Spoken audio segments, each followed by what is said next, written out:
because we think that we know God like the back of our hand. And to be truthfully honest, y'all, we don't. We don't. But we think we do. That's why we hear, why God gonna tell you what to do with the church when I'm the pastor? God's not gonna tell you and not tell me. He gave me this ministry. Thank God. Okay. All right. Now I'll move along. I'm not a church hop. It's just about to go down, and I don't want to be here when it goes down. That's all. God bless you, Pastor. God bless you. See, what happens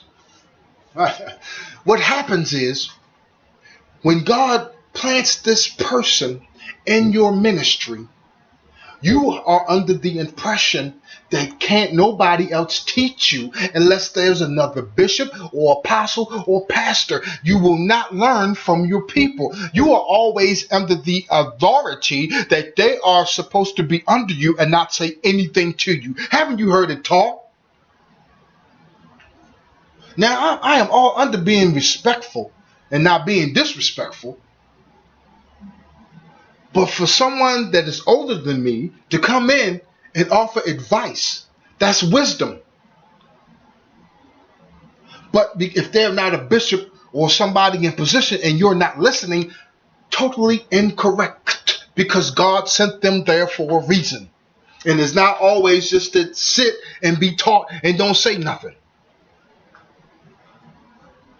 Pastors, you are turning down apostles, you are turning down prophets, you are turning down prayer warriors, you are turning down what God has sent unto you. Don't turn nothing else down.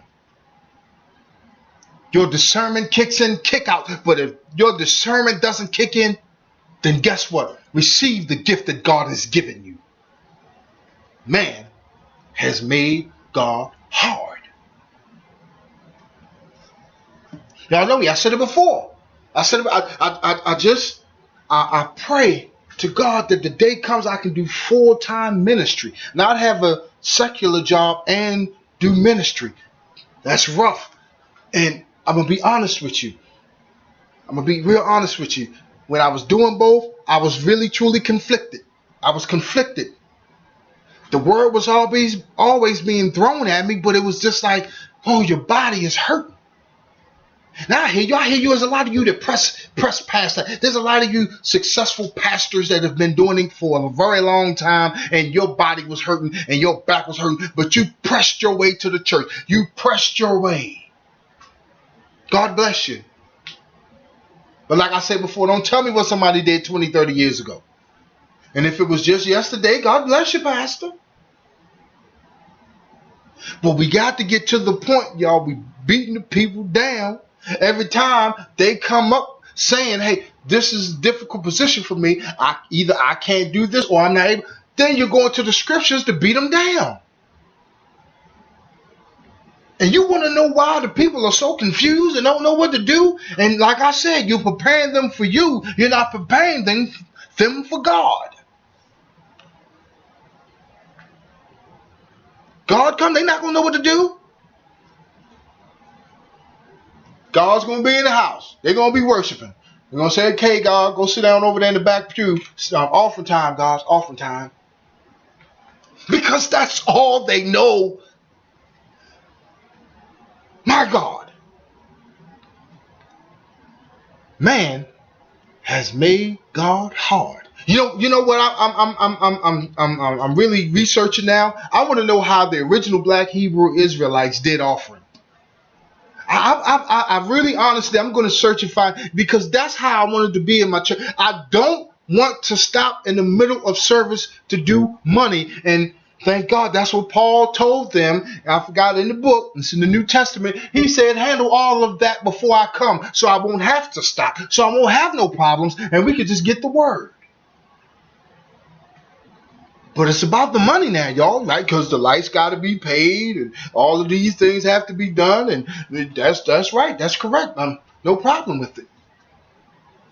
But when ministry is rolling right, come on now. I'm trying to. This is what I'm hearing. We want to take the offering. after the preaching. So, after the preaching, they give more money. Feel real good, after the preaching, feel real, they feel good, they give more. I said before, as soon as we come in, everybody take the envelopes with them. When they come in the next Sunday, everybody just put it in the box and everything like that. We start service, we keep moving.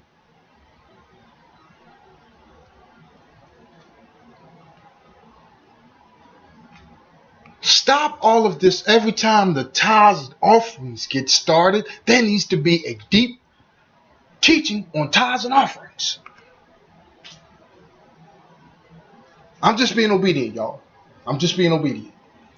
Stop doing an in-depth teaching on tithes and offerings when the tithes and the offerings go down. Now, yes, I've heard that you're supposed to know when the seasons are and things of that nature. So, when your tithes are high, when your offerings are low and the tithes are low and the offerings are high, and things of that nature.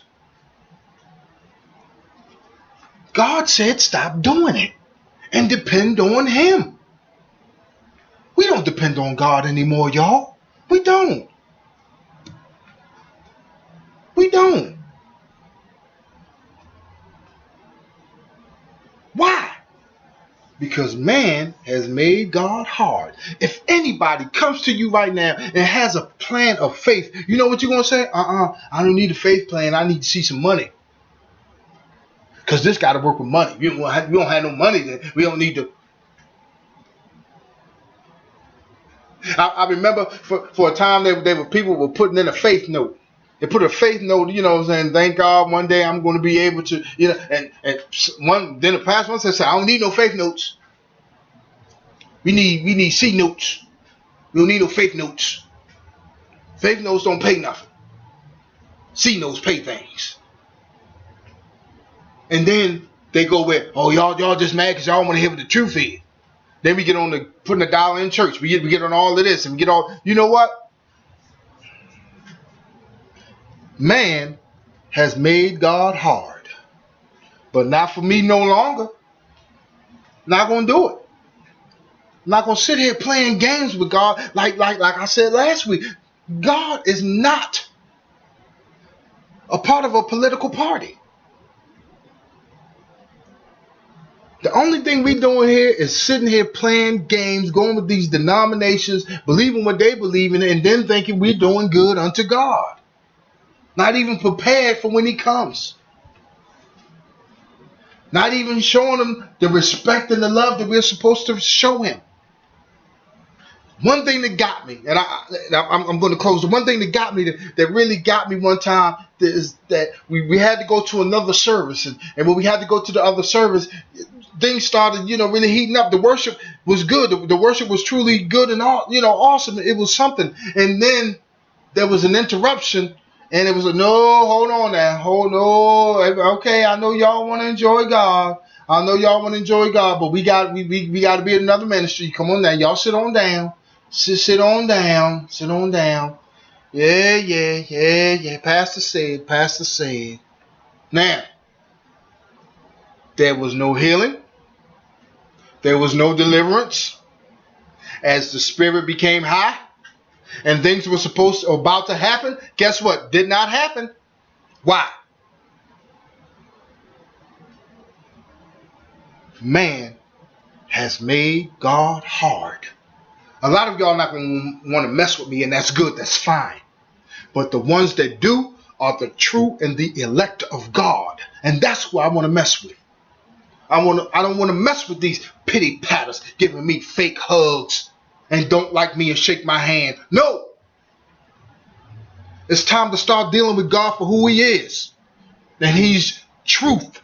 He's love.